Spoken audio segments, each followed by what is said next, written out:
Hey, Soul Fam, it's Desiree with Soulpath Astrology and this week's Oracle card readings. Welcome to video 3 for card 3. If this was your selection, this is what you've got. As always, though, before I reveal it, I'm going to invite you to subscribe to the channel if you haven't yet, like the video if you find value in it, and share it with your friends and neighbors if you think they will enjoy it as well. And of course, comment. Love the comments.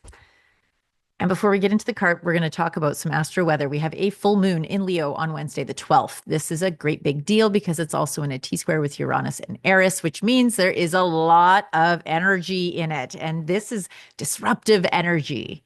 The full moon, this is our heart, our feeling sense.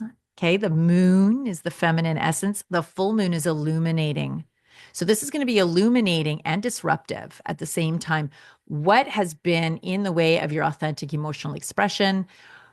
Where might you be needing to change the way that you approach some things, or maybe revisit something in a way that is a little deeper and a little clearer? Maybe there's this call to getting real with yourself. Maybe you've been kind of hiding from maybe there's feelings you haven't been wanting to feel that are just like the universe is just really just bringing you situation after situation after situation, almost forcing you to feel them. Right now is such a beautiful time. It's very potent to do that. If you are a sun, moon, or rising Leo, this is going to be especially potent for you this Wednesday. It leads up, it peaks, and then it valleys, right? And so there's this sort of, you've probably already been feeling this. There's probably already been some situations that are starting to bring this to a head. That's another way to describe the full moon. It's like, a white head on a zit.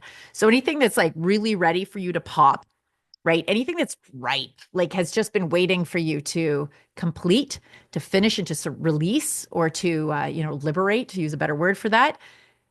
It's coming up into your world right now. How does that tie into your card, which incidentally was the Emperor, reversed.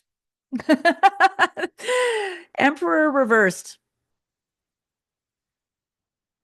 So he's the father of the deck. The Empress, the one before him, is the mother. This is the father energy. And this is very much about rigidity versus support, about power and control, which is really interesting that that's what's coming up. Authority, power, and control. Reverse, it's like, is there a misuse of this somewhere in my life? Am I misusing my power, authority, and control? Am I giving it away? Am I failing to take responsibility in certain situations where I'm absconding my capacity and my responsibility for how I am contributing to this dynamic? Am I giving it away and being stuck in victim stance? Conversely, am I being overly controlling? Am I being overbearing? Am I trying to manipulate the situation to create what I want? Am I getting into other people's lanes? That would be really very much a message about the Emperor reversed. There's this deep, and it's major arcana. Like this is a deep, long-standing pattern that's coming up. And this is with the relationship with the masculine generally.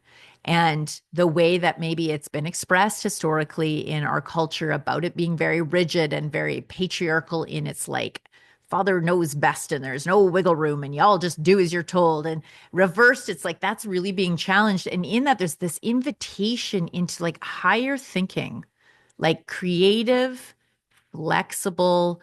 Can we just put down the way it's always been done for a minute and allow in some creative thought, something perhaps previously unexplored to come into the scene, right? And then we implement it. Like the positive side, the upright version of the Emperor is, he's very supportive. It's the structure. Do you have a dream that you're struggling to get off the ground? And the question is like, have you been diligent? Do you have a plan? And have you implemented that plan? Are you being consistent with that plan? Or are you approaching it all super willy-nilly and then wondering why you're getting willy-nilly results, right? Like there's this sweet spot of having structure and self-discipline that is nurturing and nourishing because it's in its consistency, while at the same time keeping it alive by allowing in creativity. And maybe you need to pivot sometimes and shift, but don't get so over on that side either, where it's just never ending pivots and shifts and there's no consistency. Like these two need to marry each other. There's this beautiful back and forth that happens where the structure is what implements the new creative endeavors. And you can't be all constantly in creative endeavor land any more than you can be constantly in rigid structure land. This is dead. This can never come to fruition, right? So, how do you marry those two so you bring the dream alive? That's really very much about the emperor energy. And really, again, coming back to what is my relationship to power and authority? And to what degree do I actually, and this is like another layer of thinking here, it's another, can you build your own life with your intention? I mean, can you really laser focus what's here? Your capacity as a creator, as, made in God's image, in this capacity of creating a life that really lights you up. Can you become really devoted and committed to this recognition of just to what degree you do have power to build the life that you want? And what is your commitment to building it, right? What is your commitment to making sure that you're taking time every day to connect to your real inspiration, right? To your heart led, not your ego's needs to validate itself, but your heart led devotional, like expression from a soul filled place, this exciting place that's connected to the pulse of life. That place gets inspired. What's your commitment to bringing what that inspiration is to life? Those are some questions, maybe some journaling prompts or whatever you can work on this week with this card and with this moon as it illuminates what's most important to you and it shakes out what's not working for you and what's out of alignment and illuminates where you've been playing the victim, where you've been playing overly controlling over here and the victim over there, right? And so how can we do away with this? How can we evolve into a higher octave of functioning in relationship with ourselves and with the world writ large? So I hope that landed. If you want some help with that, if you want a container to help navigate in there, love to help. I'm your girl. The link to my calendar is below in the description of the card and in the comments. As always, please enjoy your week, my friends. Share the video if you find value and like it. Hit that like button. Love you. Talk to you soon. Subscribe. Okay, bye.